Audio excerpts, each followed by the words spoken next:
Bueno chicos, vamos a arrancar con la clase, vamos a despacito para esperar mientras tanto se van uniendo todos. Bueno, la clase de ahora es de Fundamentos de Informática e Ingeniería Naval, o lo que es lo mismo, Gabinete de Informática 1, Ingeniería Pesquera.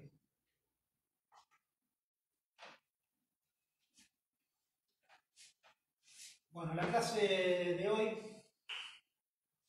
se va a tratar acerca de medios de almacenamiento.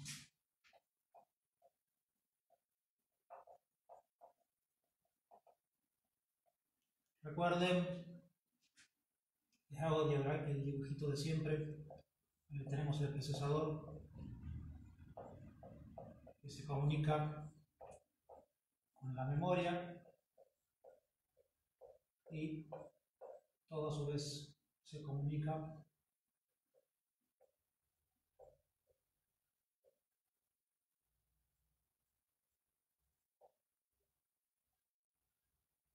con los medios de almacenamiento. Tanto la memoria como los medios de almacenamiento básicamente guardan lo mismo, que es información, que las medimos en bytes o sus múltiplos. La clase pasada hablamos de memoria. La memoria veíamos como una de sus características que es volátil, o sea que si le cortamos la alimentación eléctrica, su contenido se borra. Si queremos conservar lo que hacemos, o sea, el procesador trabaja con la memoria, todo lo que modifiquemos o hagamos o creemos va a estar primero creado en la memoria. Si lo queremos conservar de manera permanente, tenemos que guardarlo en un medio precisamente permanente. Y en este caso la permanencia es que no necesita alimentación eléctrica constante para conservar su contenido. Entonces, una vez que nosotros guardamos esto, es como si yo grabara algo, escribiera algo en una hoja de papel, o sea, salvo que la borre explícitamente, no la guardo y queda. Entonces, en el medio de almacenamiento, a diferencia de la memoria, las cosas quedan cuando se apaga la computadora. La memoria, cuando se apaga la computadora, se borra, se pone a cero. Entonces, como medios de almacenamiento, vamos a básicamente diferenciar dos grandes tipos, que son los externos y los internos. Los internos son los que generalmente vienen junto con la computadora. Hace falta para poder instalar cosas y poder conservarlas directamente. Y los externos generalmente son cuando uno quiere hacer una copia de lo que tenemos y poder llevarla de un lado a otro, o tener una copia de seguridad, que es un tema que vamos a tratar explícitamente más adelante en el transcurso de la materia. Hablamos un poquito primero de los externos, que son más sencillos. Como tipos externos ha habido muchísimas variaciones. Hoy ustedes ya no saben ni lo que es, porque ya la tecnología ha desaparecido del ambiente, que era lo primero que se manejaba externamente, eran lo que eran los disquetes. Había distintos formatos y tamaños de disquetes, así que, pero como ya es obsoleto, no vamos a entrar en los detalles de cómo funcionaban estas cosas. Todavía el dibujito del disquete se sigue utilizando como el icono de guardar algo, o sea, siempre recuerden el dibujito que aparece, que tiene esta forma más o menos. Es el dibujito de un disquete, uno de los tipos de disquetes, que en este caso era el disquete de 3,5 pulgadas, bueno, que era una especie de cajita chiquita y chatita, que se usa todavía como icono cuando queremos guardar la información de lo que estamos haciendo en cualquiera de los programas que trabajamos. Pero bueno, si ustedes se preguntaban qué quería decir el disquete, el dibujito ese es un disquete, ya no se usan más. Pero existían, así como también en su momento, esto todavía se sigue usando, pero al principio era más un medio más obsoleto, como eran las cintas magnéticas. Las cintas magnéticas todavía se usan cuando uno requiere hacer una copia de seguridad de discos muy grandes de una forma desatendida. Generalmente, si uno tiene un servidor, uno puede poner a copiar el disco interno por medio de cintas magnéticas, y esa copia suele ser barata y rápida y puede hacerse sin que afecte o altere un poquitito lo que estamos trabajando. Pero bueno, salvo para el uso de backups, las cintas magnéticas tampoco se usan hoy en día en un uso cotidiano. Ustedes probablemente no vean una en su vida.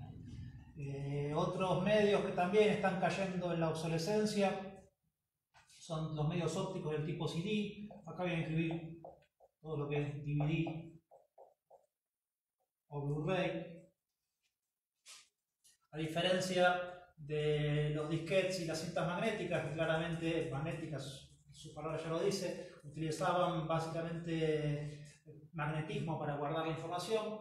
En los CDs o DVDs o los Blu-ray no usan medios magnéticos, sino que usan más un rayo láser, un óptico, donde las cosas se van guardando, quemando ciertas partes de un disco originalmente virgen, salvo los disquetes así de fabricación que se suelen hacer matrices que por medio de compresión los pregraban de una manera mecánica. En este caso, bueno, lo que usaríamos nosotros como medio de almacenamiento son los que son grabables y en este caso utilizan láser para poder guardar la información.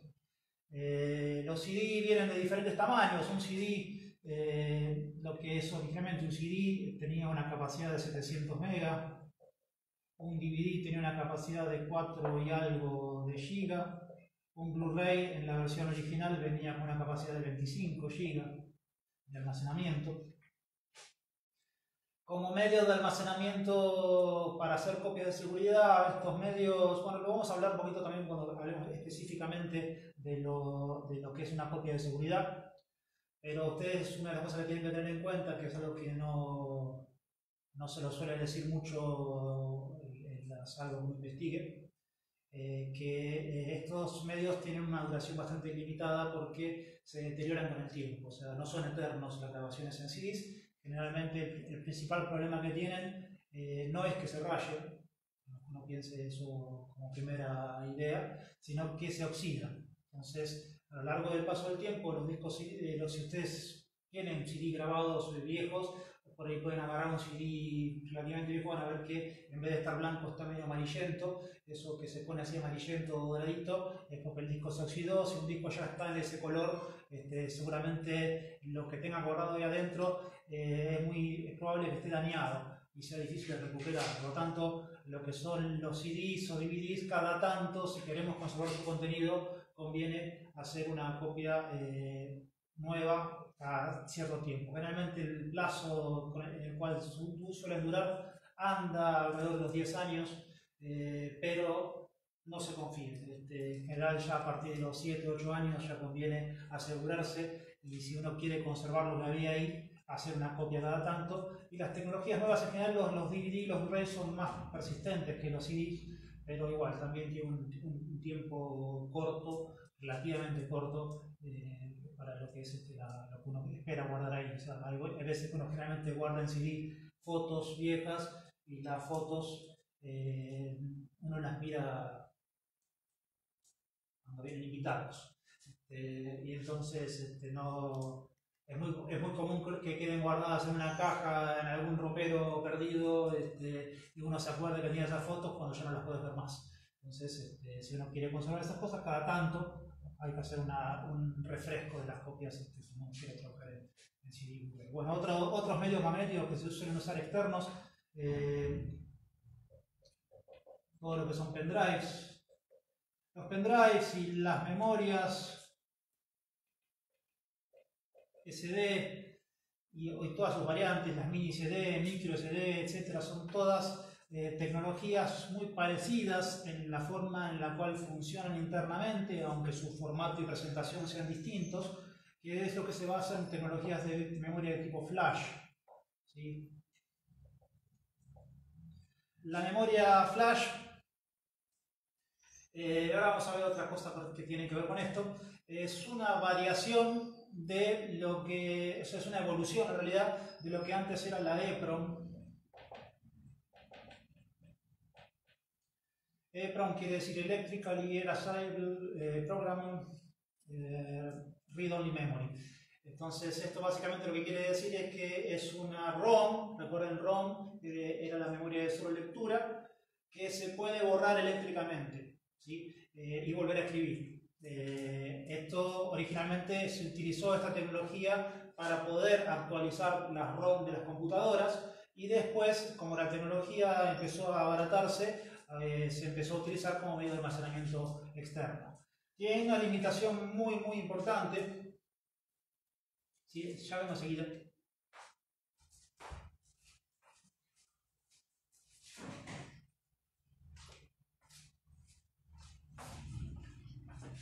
La vida con mascotas es difícil. Tiene una limitación muy importante, les decía, y es el hecho de que los pendrives o cualquier tecnología que esté basada en flash, ahora vamos a ver otras, tienen una limitación en la cantidad de veces que se las puede escribir. Más que las cantidades de veces que se las puede escribir, la limitación en realidad está en la cantidad de veces que se las puede borrar. O sea, estas tecnologías, para poder guardar algo, antes de escribirle algo encima, o sea, en la mayoría de los medios magnéticos, uno si quiere escribir otra cosa, le escribís encima y ya está. En estas tecnologías, antes de escribir encima hay que primero borrarlo y después de borrarlo recién ahí se puede escribir algo encima. La cantidad de borrados es limitada y es limitado de una manera bastante sorprendente. O sea, es muy pocas veces que se puede volver a borrar con las cosas. Por ejemplo, el orden de las 100.000 veces. O sea, 100.000 parece un número muy grande, pero en la práctica hace que un pendrive, si uno lo usa de una manera equivocada, puede tener una vida útil de menos de un mes. Porque si uno lo usa para trabajar con archivos, supónganse que ustedes usan un pendrive para llevar un trabajo práctico que tienen en su casa hasta la facultad. Entonces en la facultad lo ponen en la computadora y trabajan sobre el trabajo práctico en el pendrive directamente, se lo llevan después a su casa, lo siguen trabajando en el pendrive y se piensan que de esa forma es práctico porque lo tienen siempre en el pendrive.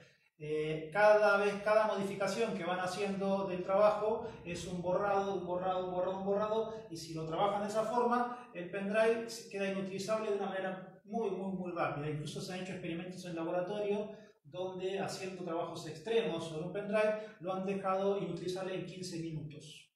O sea, esto para que ustedes tengan idea de cómo no usar el pendrive. La manera correcta de usar un pendrive es solamente para transporte o para guardado de la información. Entonces, si yo tengo, por ejemplo, que trabajar con un trabajo práctico o con algún trabajo cualquiera, que lo trabajo en mi casa y en la facultad o en mi trabajo o en algún otro lado, lo uso para copiar el trabajo desde mi computadora al pendrive, lo llevo al lugar donde lo quiero utilizar, en el lugar donde lo quiero utilizar hago una copia al disco local, donde sea la computadora que voy a trabajar, trabajo sobre el disco local, hago todas las modificaciones que tengan que hacer y lo guardo en el pendrive una sola vez justo antes de irme. Entonces de esa forma minimizan la cantidad de borrados y de escrituras que tienen en el pendrive. Si es así, un pendrive puede durar montones de tiempo. Yo tengo un pendrive que lo uso para llevar cosas a la facultad, que lo tengo desde hace 10 años y sigue funcionando. Entonces, para que ustedes tengan una idea, o sea, el extremo pueden llegar a arruinarlo en meses. Si uno lo usa de la manera adecuada, dura años, pero tiene una cantidad de escrituras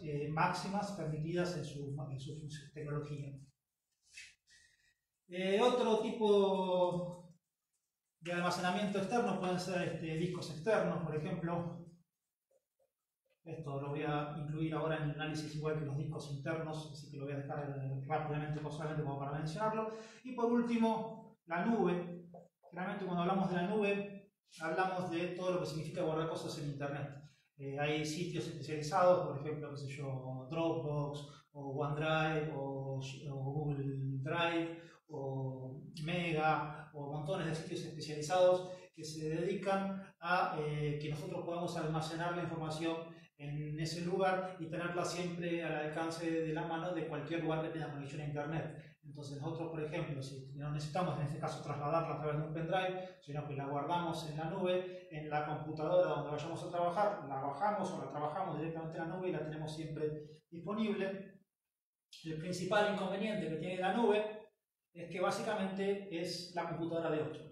¿Sí? Por más que parezca que te dé un servicio gratuito o los servicios premium parezcan hasta incluso baratos, sigue siendo la computadora de otro, con lo cual esa persona le estamos cediendo la responsabilidad de que esa persona se encargue de que no le vaya a pasar ninguna catástrofe o que no quiebre su empresa en algún momento y de golpe todo lo que teníamos guardado ahí desaparezca, o que no, alguien no interprete mal lo que nosotros guardamos ahí.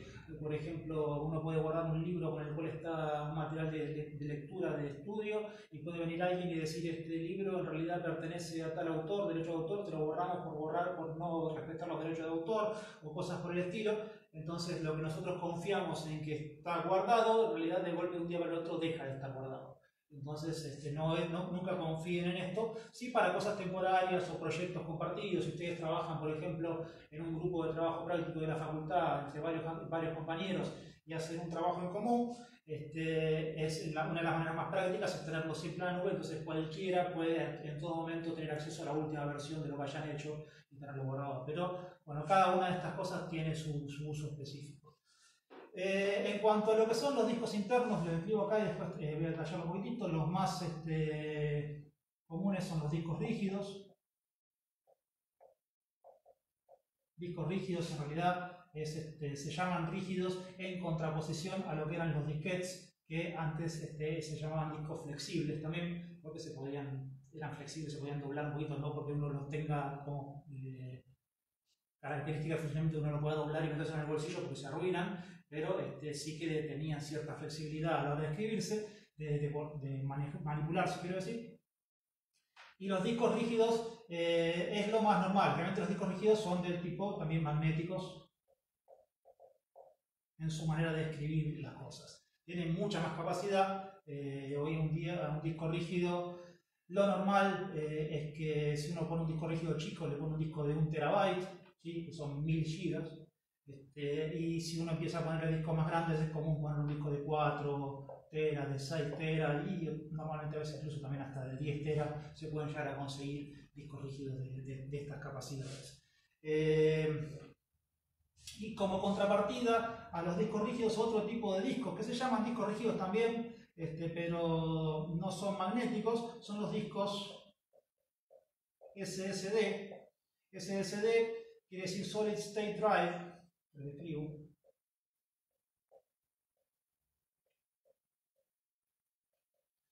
O sea, disco de estado sólido.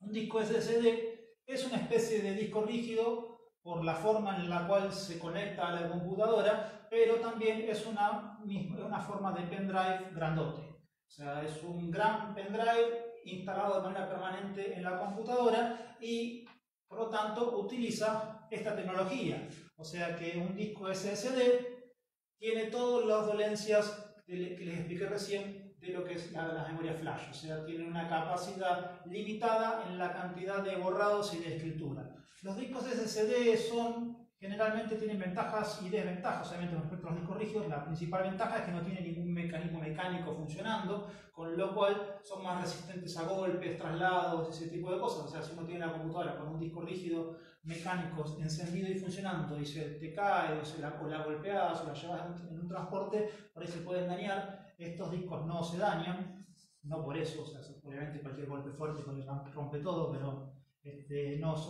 son más resistentes a esas cosas. Tienen otra cosa, ahora vamos a ver un poquito más otro tipo de ventajas, y son más rápidos además, como principal ventaja. Más rápidos, estamos hablando de alrededor de 10 a 20 veces más rápido que un disco rígido convencional, ¿sí? Lo normal, cuando uno va a tener una computadora con discos rígidos de este tipo, en una notebook, por ejemplo, estos discos por ahí son un poquito más livianos que estos, pero también tienen capacidades más chicas. O sea, un disco de SSD puede andar en los 256 GB, algunos de 512, y con mucha suerte conseguís un disco de 1 tera. O sea, no tenés capacidades enormes, o sea, más grandes, como el caso de los discos rígidos convencionales. Y bueno, tienen el problema de la duración que tenían los discos, los que tienen las tecnologías flash. Y tienen, obviamente, a medida que va pasando el tiempo, generalmente tanto los pendrives como los discos SSD la controladora y el algoritmo que utilizan para ir escribiendo las cosas tratan de ir usando el disco todo de manera pareja. O sea, si nosotros empezamos con una parte del disco, borramos esta parte pero no escribimos enseguida encima de esto, sino que usamos una parte que todavía no fue utilizada del disco y lo vamos llevando al disco para que se vaya gastando todo de manera pareja. A lo largo del tiempo, estas 10 o 20 veces más rápidas que veamos con los discos rígidos empiezan a reducirse, siguen siendo más rápidos que los discos convencionales, pero no tanto como cuando un disco es recién nuevito. Y cuando empiezan a fallar de golpe, por ahí cuando fallan, porque se acabó la cantidad de escrituras, como fueron llevados todos los discos de manera pareja, estos discos cuando fallan una partecita y el resto del disco se puede seguir utilizando. Estos fallan todo el disco de golpe. Entonces, en general, hay que tener cuidado cuando estamos llegando al fin de la vida útil, estar atentos y generalmente no guardar nada que uno vaya a trabajar. Y también, en general, también es importante que estos discos tienen la ventaja de ser más rápidos, salvo que sea el único medio de almacenamiento que tengamos. Hay computadoras hoy en día que vienen solamente con discos de este estilo, porque son más livianas, consumen menos energía, son más fáciles de llevar de un lado a otro, son más rápidas, pero en general conviene tener de los dos. Entonces, utilizar el disco de estado sólido para guardar las cosas que necesitamos que arranquen rápido, el sistema operativo para que la computadora encienda más rápido que con un disco de las cosas guardadas acá, los programas que más usamos para que se carguen enseguida si los tenemos que utilizar, y no guardar programas que usamos una vez cada tanto o los archivos con los cuales trabajamos. O sea, si nosotros estamos trabajando, supónganse, el Word lo usamos a cada rato y los archivos de Word son lo que usamos con el Word. Entonces al Word, el programa, lo vamos a guardar acá, pero los documentos los vamos a guardar en un disco convencional. Entonces, los documentos que se modifican a cada rato, no estamos forzando o gastando ciclos de escritura de una memoria flash, pero sí tenemos la ventaja de que como el programa, una vez que lo instalamos, ya no lo modificamos más, lo podemos cargar rápidamente y trabajar después en un disco convencional con las cosas que vamos a utilizar. Cualquiera de todas estas alternativas que yo les mencioné tiene una manera interna de trabajar muy parecida, aunque en realidad en la forma lógica de funcionamiento, o sea, en la manera en la cual organiza la información la computadora para que el usuario la utilice. Vamos a hablar de eso. O sea, si yo tuviera que utilizar cualquiera de estos medios, lo primero que tengo que hacer es formatearlos.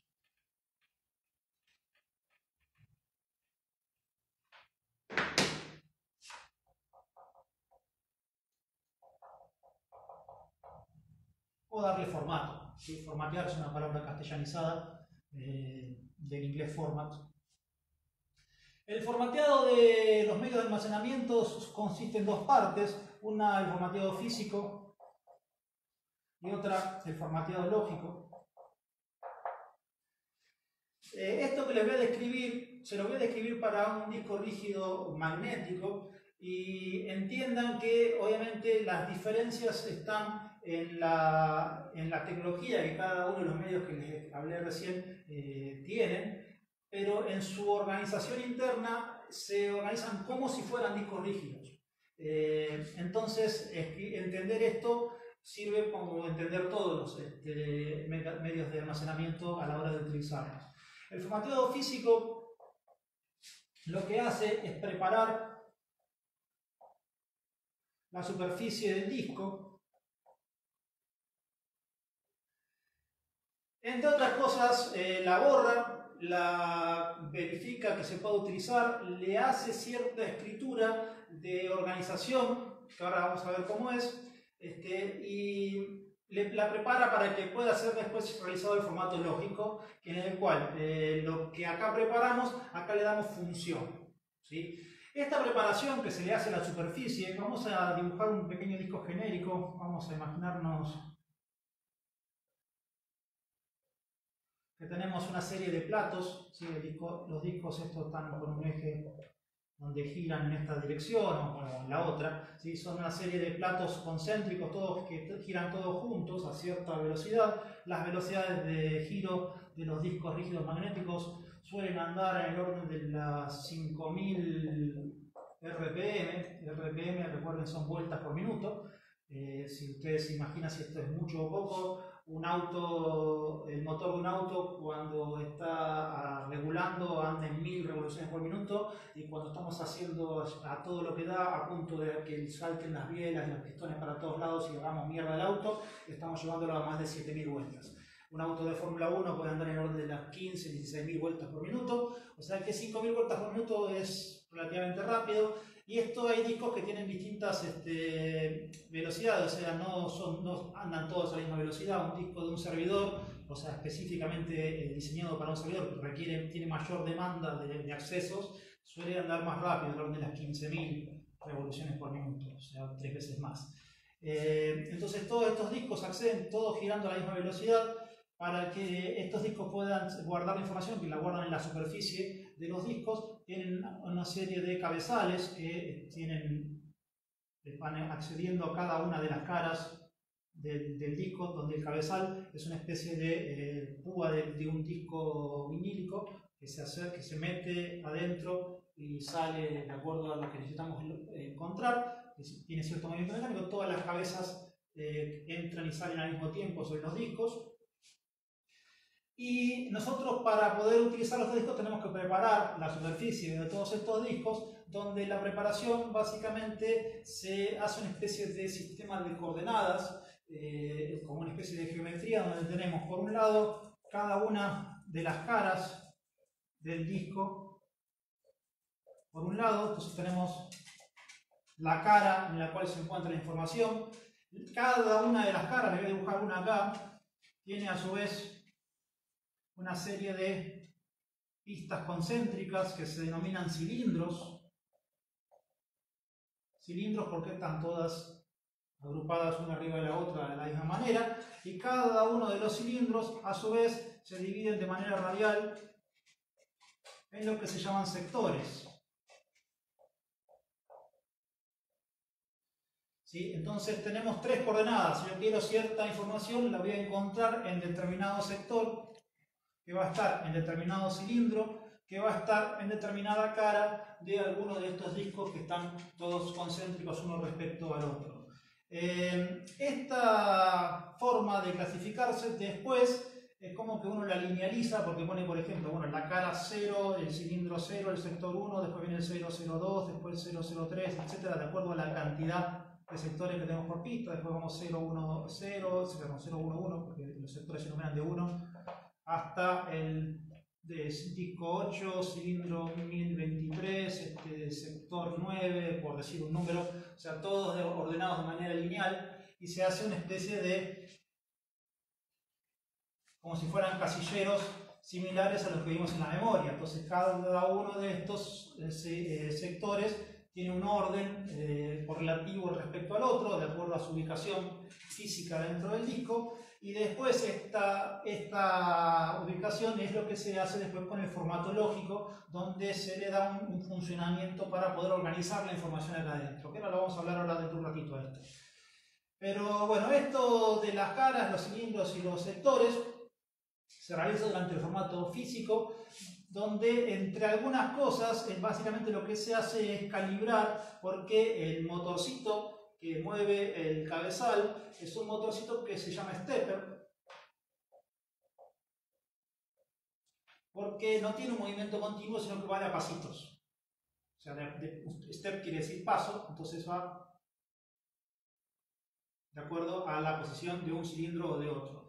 Todo movimiento mecánico termina desgastándose con el tiempo, es inevitable, por más preciso que sea la construcción y mejores materiales que se utilicen para fabricarse, a lo largo del tiempo se desgasta, y eso significa que si yo tengo que escribir o leer algo que está acá y me paso y no queda justito donde yo lo quiero escribir, la lectura empieza a hacerse cada vez más dificultosa, al punto que a veces incluso puedo estar leyendo el cilindro de al lado y no el que yo quiero leer, y además no todos los cabezales se desgastan de la misma manera. A veces alguno queda más corrido para adentro, otro más para afuera respecto a lo que uno tiene que leer, y entonces no me tengo que confiar en que esto esté funcionando de esta manera. Y entonces, como parte del formateo físico, lo que se hace en cada sector es guardar la información de cuál es, o sea, se autoidentifica. O sea, yo soy el sector número 4 del cilindro número 3 de la cara número 5, es decir, un número. Entonces se autoidentifica. Entonces el cabezal, cuando lo lee, primero lee a ver si efectivamente es el que yo tengo que leer y recién ahí lee la información. Cada sector tiene un tamaño donde los primeros discos tenían un tamaño de 512 bytes.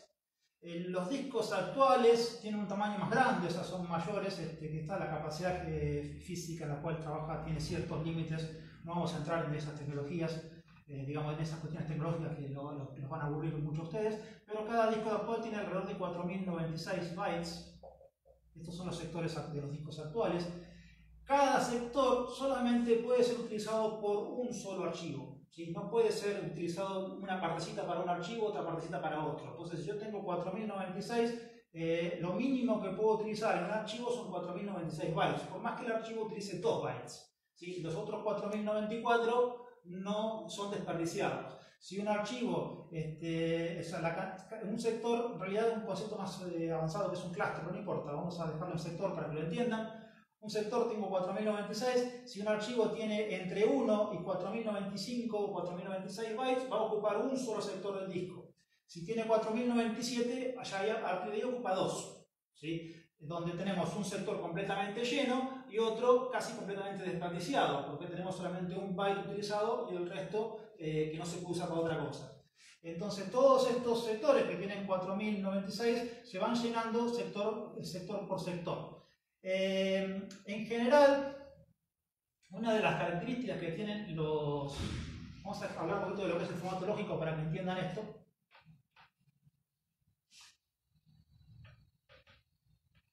Ya vimos la cuestión del formato físico. El formato lógico, como dijimos, toma los sectores como si estuvieran todos organizados de una manera lineal. Cada una de estas cajitas tiene, digamos, 4096 bytes. Se le da función a cada una de estas partes. Hay 4 funciones muy importantes, obviamente hay algunas más que no la vamos a entrar con una cuestión del alcance de lo que ustedes realmente necesitan saber. El primer sector de todos es lo que se llama el boot sector, que es el sector que tiene un programita que arranca la computadora. O sea, lo que está acá adentro es lo que se carga primero que todo cuando la computadora arranca, y a partir de ahí tiene un programita que se encarga de buscar el resto de lo que tiene que cargar, que se va cargando solo, y por eso el nombre que se llama boot. El boot sector viene de una fábula donde un gigante quería volar. Y entonces para volar lo que hacía el gigante decía, bueno, yo para volar es muy fácil, lo que agarro, me tiro de los cordones de las botas y me levanto solo, entonces me levanto y vuelo. Eso es lo que pensaba el gigante, obviamente se caía de culo cada rato, pero la fábula quedó de ahí, donde el concepto del boot sector, o sea, la gota, el boot es una gota, es el sistema operativo o la computadora intentando levantarse sola, tirándose de las propias botas y sin caerse de culo, se va levantando cada una de las cosas. Entonces yo me tironeo de la bota para poder cargar cada una de las cosas del sistema operativo de la computadora para que la computadora empiece a funcionar. Lo primero que me levanto es el cordón de la bota y después las distintas partes de los programas que hacen falta utilizarse para funcionar. Después del sector de arranque o el sector de booteado, lo que viene es un área administrativa con una serie de tablas que básicamente tienen información para ver qué parte del disco está libre y qué parte del disco está ocupada, entre otras cosas. Después hay un área reservada para lo que es el directorio raíz, que se llama root. Esto vamos a hablar más adelante cuando veamos lo que son sistemas de archivos. El sistema de archivo, hay varios sistemas de archivos, se elige, son distintas maneras de organizar los discos, la información que está en los discos. A cada uno de los tipos de sistema de archivo se elige cuando uno hace un formato en la parte del formato lógico. Ahí elige, entre otras cosas, se elige el sistema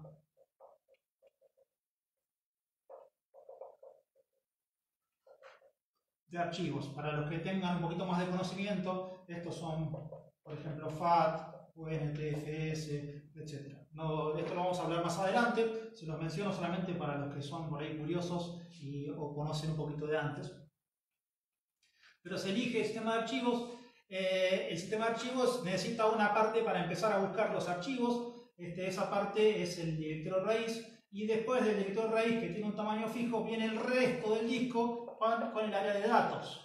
O sea, el resto del disco, la mayor parte del disco, se utiliza para borrar la información en sí misma. Entonces, para poder encontrar los datos, necesitamos la parte administrativa del disco, que se define y se organiza durante el proceso de formato lógico del disco. Entonces, a partir de ahí yo puedo encontrar lo que está acá. Dentro de las decisiones, acá me puede decir, bueno, qué tan grande puede ser un archivo de acuerdo al tipo de formato. Hay ciertos límites de acuerdo al tipo de sistema de archivo, ya vamos a ver eso más adelante. Pero bueno, básicamente acá están los datos. Cada uno de estos datos se organiza en pedacitos donde cada un byte siempre ocupa como mínimo un sector. Entonces un byte ocupa 4096. Entonces supónganse que uno va guardando un archivo, ocupa esto, ocupa 2 sectores. Después guardamos otro archivo distinto, ocupa un sector. Después a este archivo, que era justo un proceso de texto, yo lo empiezo y lo trabajo y le tengo que hacer crecer, pero justo el sector que viene acá ya fue ocupado por otro archivo. Entonces, bueno, no importa, lo sigo guardando, lo organizo lo que viene después.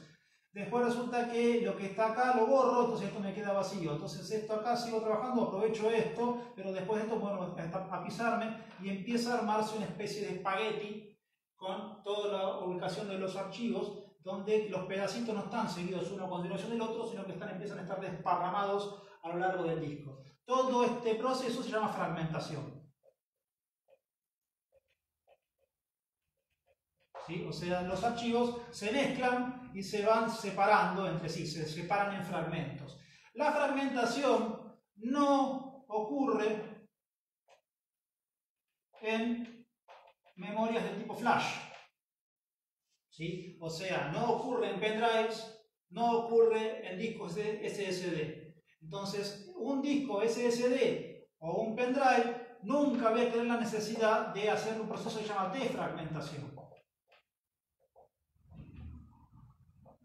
La defragmentación, que no la tengo que hacer en flash, o sea, en ningún SSD, nunca en SSD o en un pen, ¿sí? Nunca. Sí es conveniente cada tanto hacerla en un disco rígido convencional, porque lo que hace básicamente la defragmentación es volver a organizar los archivos para que estén todos juntitos. ¿Sí? Entonces, todos estos pedacitos que están separados los vamos ordenando, los pongo un poquito para acá, después hago espacio, los vuelvo a poner todos juntos y los terminamos escribiendo todos uno al lado del otro, pero todos los pedacitos seguidos y en orden. Ese proceso tiene dos funciones. Una es que generalmente cuando los archivos están ordenaditos son más rápidos para accederlos, porque desde que empiezo a leerlo hasta que termino, no necesito, por ejemplo, ir moviendo el cabezal buscando un disco de un lado a otro. El cabezal, cuando busca un pedazo, entra en un proceso que se llama latencia.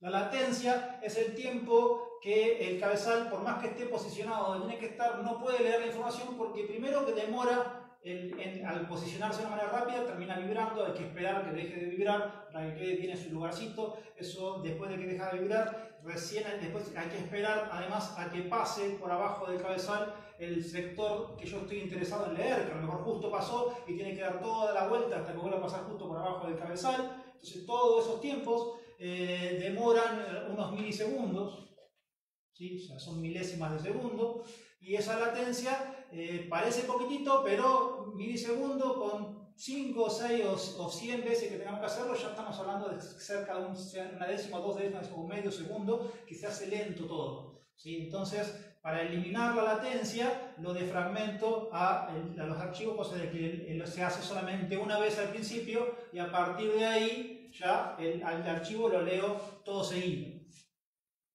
Entonces, la defragmentación, por un lado, tiene la función de hacer más rápida la lectura, gracias a que reduce la latencia de las lecturas en el disco. Y otra cuestión importante es también una cuestión de seguridad.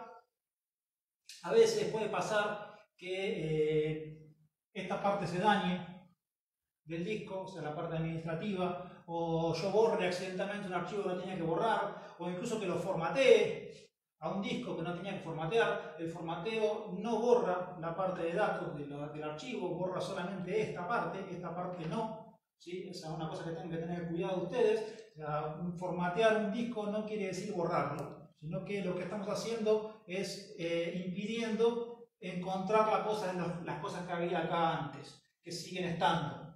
Entonces, si yo a este proceso lo hago de manera accidental y yo tengo todos los archivos desparramados por todo el disco, no, me va a costar muchísimo trabajo si lo que tenía acá adentro era muy valioso volver a encontrarlo. En cambio, si yo tengo todo juntito y yo metí la pata y borré algo que no tenía que borrar, encuentro el principio y a partir del principio, ya a partir de ahí sigo ya buscando todo lo que viene a continuación, es lo mismo y entonces lo puedo recuperar más fácil a lo que yo haya borrado.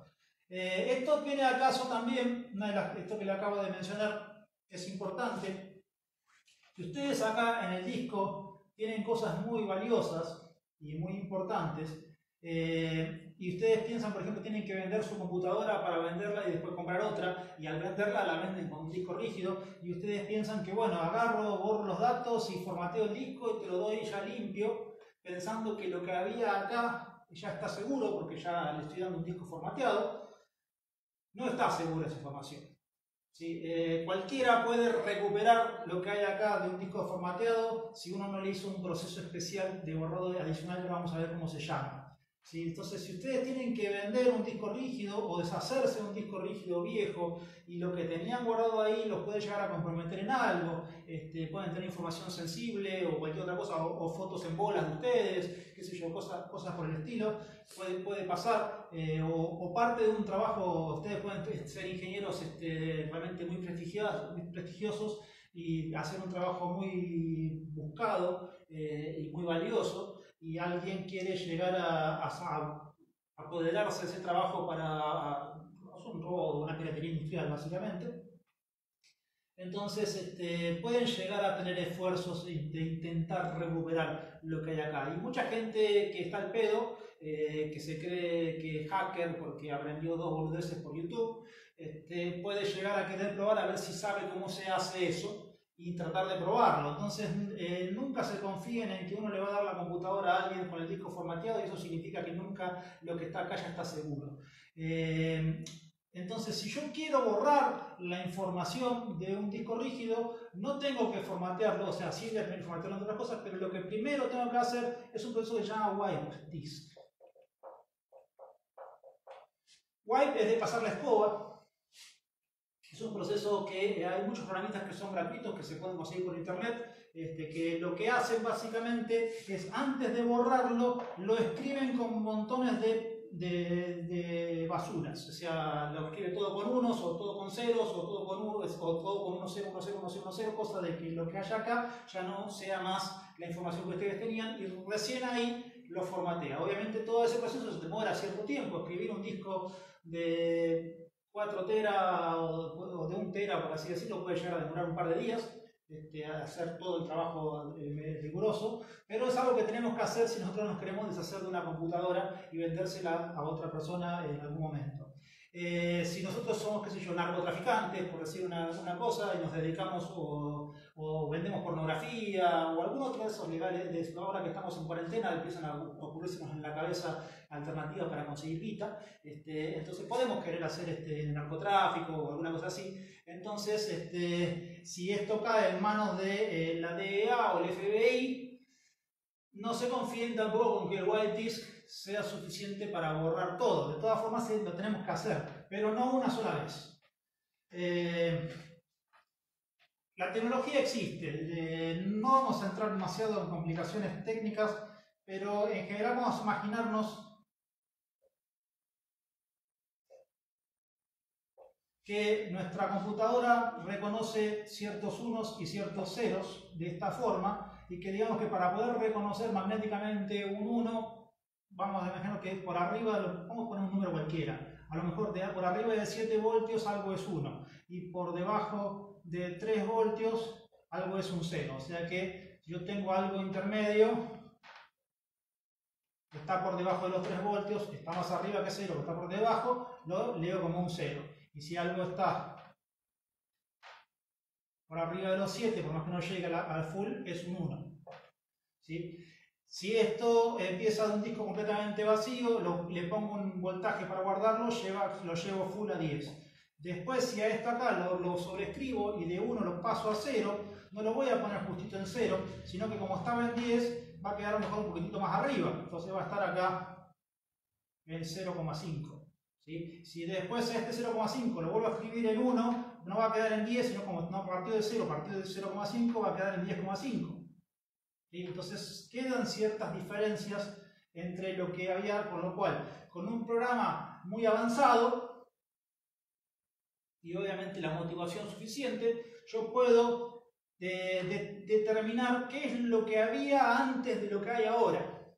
¿Sí? Porque si esto es un 1 que antes era otro 1, o si este es un 1 que antes era un 0, la diferencia entre el voltaje con el cual va a estar grabada la información en el disco es sutil, pero se puede amplificar. Entonces esa amplificación me permite a mí ver qué es lo que había antes. O sea, obviamente, esto se hace si yo no quiero meter en cana a alguien porque tengo que descubrir un narcotraficante importante o quiero descubrir alguna evidencia de algún proceso de lavado de dinero o pornografía infantil o cualquier otra cosa que yo tenga que realmente encontrar evidencia en este tipo de cosas. Pero se puede hacer. Entonces, como consecuencia de eso, generalmente si uno se dedica a la delincuencia, como me imagino algunos de ustedes lo que están escuchando debe hacerlo, el proceso de wipe disk tiene la opción generalmente de hacer operaciones repetidas. A lo mejor conviene, si uno quiere estar seguro, hacerlo 10 veces. En realidad, si ustedes son alumnos normales, lo único que tienen que hacer es asegurarse de que sus fotos en bolas no caigan en manos de alguien. Con hacerlo una vez alcanza. ¿Sí? Nadie se va a poner a tratar de hacer un esfuerzo de querer recuperar las fotos de todos ustedes de un disco rígido ya viejo y interesante. Pero bueno, a ver si me quedó algo pendiente. Bueno, como último concepto, ya con esto damos por cerrada la clase del día de hoy. Hay un par de conceptos asociados que hacen a lo que es un disco. Uno es el concepto de volumen y el otro es el concepto de partición. Son conceptos que son parecidos, se los describo para que ustedes entiendan. Una partición básicamente es como partir un disco en 2 o 3 discos simultáneos. Entonces yo digo, bueno, esta parte del disco, si tengo un disco muy grande, digo, bueno, esta parte la uso para una cosa, esta la uso para otra, esta la uso para otra. Entonces lo puedo particionar al disco y después organizar mi información. Es posible hacer eso. Después les voy a explicar un poquito más para qué. Y un volumen, en realidad es lo contrario. Un volumen, muchas veces, si yo tengo varios discos funcionando, puedo hacer que todos los discos trabajen como una sola cosa junta. Por ejemplo, si yo tengo un servidor, trabajo en Google y tengo montones de datos todos agrupados, las particiones de los discos me quedan chicos y entonces yo organizo un volumen con muchos discos que trabajan como si fueran uno solo. Entonces las dos cosas están relacionadas con el almacenamiento de la información. Y obviamente ya tiene que ver con la parte lógica y de cómo se va a utilizar esa información. Bueno chicos, cerramos la clase acá. Todo esto está en el apunte de hardware que les di. La próxima clase es el miércoles que viene a las 19 horas. Nos vemos. Hasta luego.